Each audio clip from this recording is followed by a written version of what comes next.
Hello friends, my name is Ray Flores. Welcome to Headspace, where we explore transformative ideas, transformative practices that can change the very direction of your life. Now, if you have been paying attention, you know that we're headed into a recession, which is something that happens every few years. It's normal, it's actually good for us in the long run, but it does get us anxious and worried in the short run. So how do you make yourself recession-proof beyond the normal stuff that you hear, which is live within your means, have some cash reserve, be more efficient? You can diversify your sources of income. Now, it might sound hard to do, but it's actually not hard to do at all. I'll explain it all in a second, but first subscribe, hit the bell, help us feed the algorithm and share this with others. Welcome to Headspace.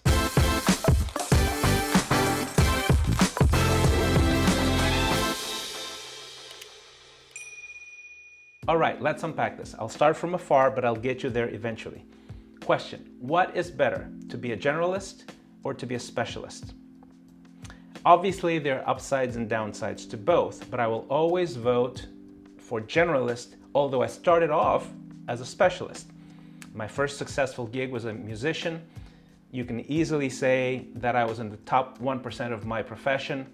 I don't think that's an exaggeration. You can Google that, right? So what would some of the downsides be if I had stayed in this track of a specialist, even though I was in the top 1% of my profession? I'll give you just two downsides to illustrate. One is this: artists with no business training, again, very narrow specialists, usually don't do well with money long-term. Two, if you're a narrow specialist, usually you're very limited how you can maneuver in changing circumstances. The first one I might have avoided because I have a master's degree in economics, so I have the education to sort of back up some of that stuff. The second one was very hard to avoid because what changed for me is that I didn't like the lifestyle of touring all the time. After sort of the excitement wore off, I just thought to myself, you know what, and this is it. I just don't see myself doing that for 20, 30 years. I just didn't like the lifestyle. Also imagine what would that be if you're an artist during COVID. You probably know. If you are a specialist with a very narrow focus and one way of making revenue and serving people, circumstances changed dramatically, you don't have many options. So this is the alternative. These are some of the things that I invested in when it comes to training, formal, informal, just through curiosity and obsessing over different areas that I wanted to learn over time. Here's the list. There's so many things that I'm curious about that I actually had to write it down, and it's an incomplete list, but it'll give you an idea. Master's degree in economics, Series 65 certification in finance, 4 different languages, nonprofit leadership, A to Z video production, so directing, scripting, shooting, editing, I can basically do the whole thing. Marketing, copywriting, social media marketing, website design, public speaking, storytelling, writing as a discipline, ministry, pastoring, counseling, leadership coaching, and sales. Sales is very, very valuable in any field. So because I chose to be a generalist, another word for it is polymath, and I chose to obsess over the years in mastering different disciplines, one after another, I can now start, when circumstances change, something new in about a month. And that might seem like unachievable to you, and you might think, well, it's easy for you to say. Well, it is easy for me to say because I put in the work and the effort. But I can promise you that you can do that too. And all you have to do is determine the market you want to serve, the business model you want to use, and the business message you want to convey. So what does that mean? Well, you look around and you go, okay, here's the standard things that I do, the standard markets I serve. What are some adjacent markets that I can address and go, you know what, I can actually do this quite well? Then the next step is, what's the business model? How do you get paid? You figure that out. It's not that complicated. And the next one is the business message. How do you convey that you provide unique value to this particular market and this particular group of people?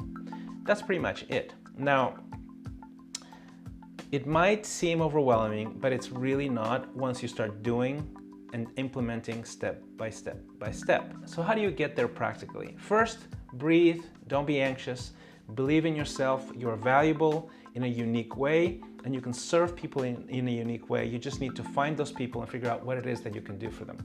Second, it's better to find adjacent spaces to the spaces you're already in, which makes it much easier to sort of step over that boundary and to develop than starting a completely new thing, right? Third, it's actually starting, right? Start a new business. It's not that hard to do.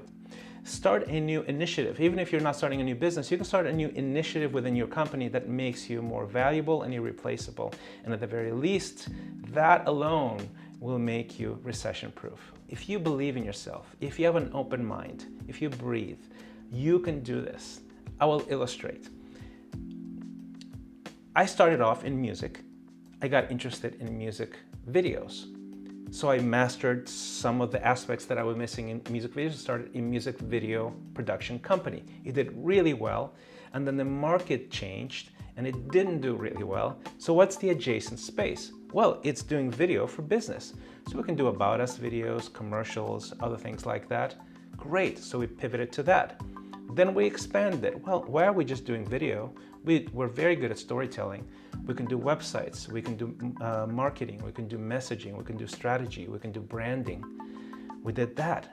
Then I realized there's an adjacent space. What's the adjacent space? Well, I'm a pastor, a church leader. I know the church world really well. So we started Third Drive Faith, which is the same thing exactly that we were doing for businesses, only for churches. So if you know both spaces well, you can expand into that. And that did really well. And we've served churches all over the world. Now, then also in parallel, my business partner, Brandon Nicely, comes along. And he has this adjacent space where marketing and messaging and storytelling is actually valuable. And I want to learn what he knows because he is an amazing capital raising startup tech founder guy. So I want to learn. I want to master that. He wants to learn what I do.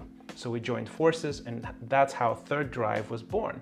So now we have this Third Drive Capital arm, we have Third Drive Faith, we have Third Drive Media. And we realized that, man, we love working with people, but because of the sort of in-depth quality of our work, we can only work with so many.